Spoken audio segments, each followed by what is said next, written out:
কেমন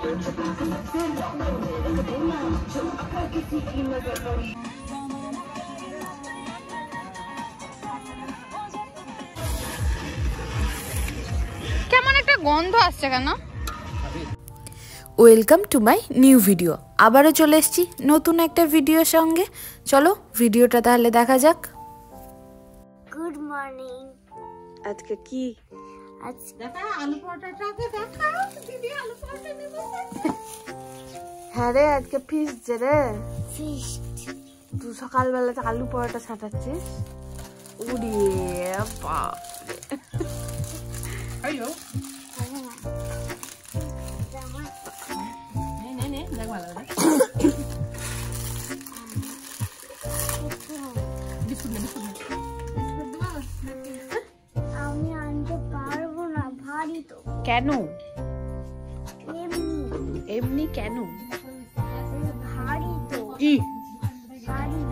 ই তাহলে রান্না করবে কে? আমি হ্যাঁ, আমি তুই রান্না করতে পারবি? হ্যাঁ, কি রান্না করবি শুনি? আমি আলু তরকারি। আলুর তরকারি?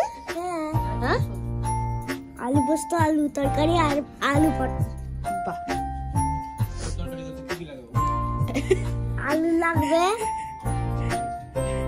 আর আর ঝোল লাগবে। জল জল জল আর আর কি লাগবে?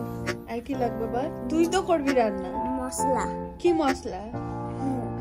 ধনেপাতা। ধনে পাতা? বাবু আলুর তরকারি দিয়ে ধনে পাতা রান্না করবে, মানে ধনে পাতা দিয়ে আলুর তরকারি রান্না করবে। তারপরে দিদি বলতে শুরু করেছে সবাইকে যে কি করে ওর ছোটবেলায় নাকি হাত ভেঙেছিল।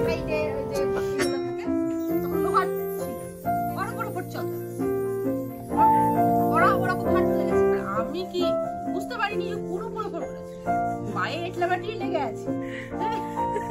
এবার ডেডলাইনের ওই ছোট জায়গাটার উপর দিয়ে আমি হাঁটতে গেছি, এটলা বাটিতে স্লিপ করে ধরা নিচে আর হাতটা বাড়ি খেয়েছে, বাড়ি খেয়ে ভেঙেছে। এবার বাড়ি খেয়ে ভেঙেছে এরকম যাচ্ছি তো। তারপর শুরু হয়ে গেছে রেডি হওয়ার পর্ব। বাবু প্রথমে রেডি হচ্ছে, এবার একে একে রেডি হয়ে সবাই বেরিয়ে যাব। বাবা বেরিয়ে গেছে, আমরা গাড়িতেই যাব। মাকে সাগরদিঘিতে নামিয়ে দিয়ে তারপর আমরা যাব। মা যাবে বাবার সঙ্গে গাড়িতে। কথা বলতে বলতে বেরিয়েও পড়েছি আমরা সবাই।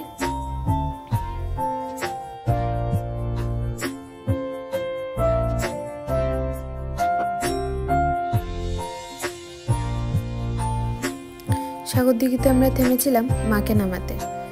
চলে এসেছি অনেকক্ষণ, কিন্তু কোথায় যে আয়োজন করেছে খুঁজে পাচ্ছিলাম না। খুঁজে পেয়ে গাড়ি অত দূর গেল না, তাই বাকি জিনিসপত্র নিয়ে টোটো করে যাচ্ছি ভেতরে।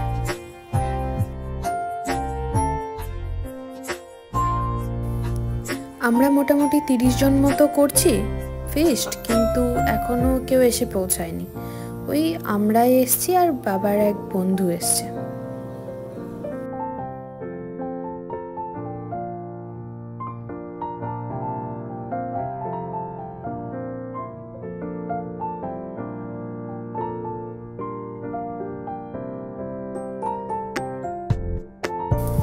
আমরা এসে সমস্ত কিছু বেড টেড করে জলখাবারের ব্যবস্থা শুরু করে দিয়েছি।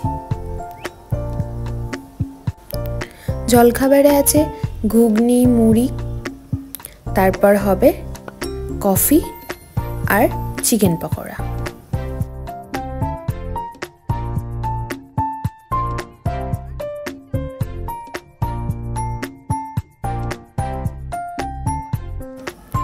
প্রথমেই বাবু খেতে বসে পড়েছে, এখনো বাকিরা এসে পৌঁছায়নি, তাই আমরা যে কজন আছি সবাই মিলে খেয়ে নেব। তারপর যে যখন আসবে তেমন খাবে।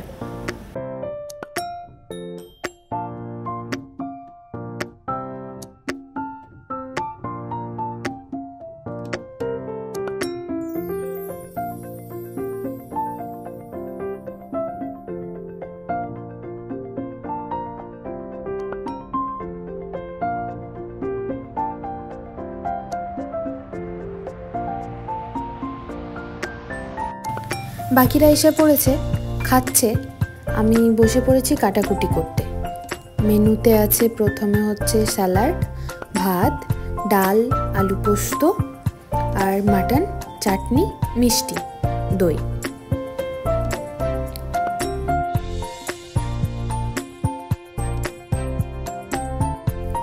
আর যারা মাটন খায় না তাদের জন্য চিকেনও হবে।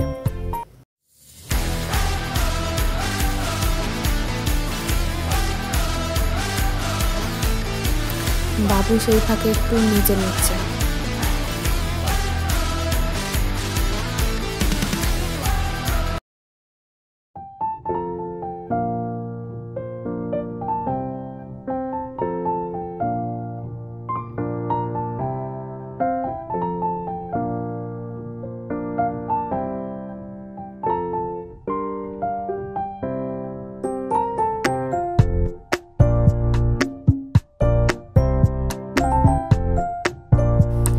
এদিকে রান্নাও শুরু হয়ে গেছে।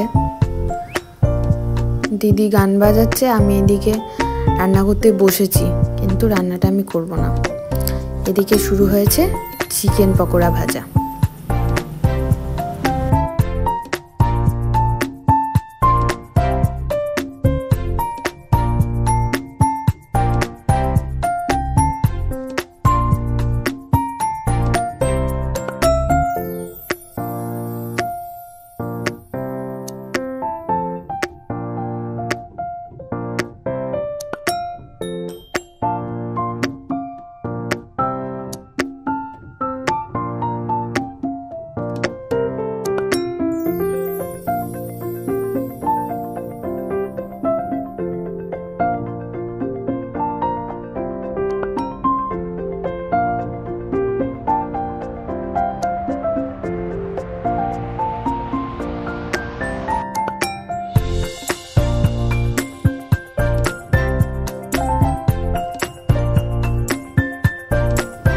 তারপর বাবু একটু কাকুর সঙ্গে মজা করছিল, আর আমরা সবাই মিলে সেই ফাঁকে একটু ছবি তুলে নিলাম।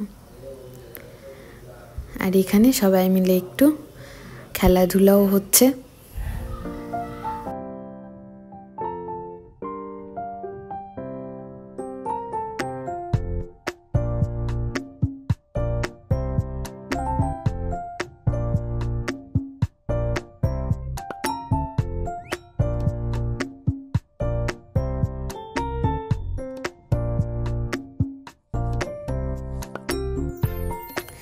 সব রান্নাই হয়ে গেছে, মাটনটা হচ্ছে, তারপর বসে যাব সবাই মিলে খেতে।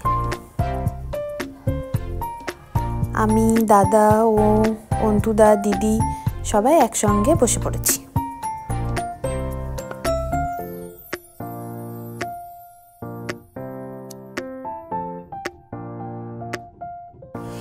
খাওয়া দাওয়ার পর হজম করার জন্য সবাই মিলে একটু নাচানাচি করছে।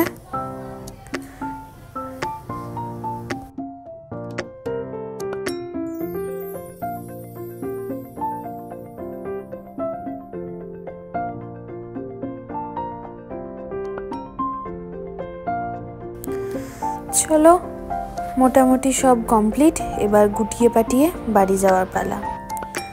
গোটানোও শুরু হয়ে গেছে।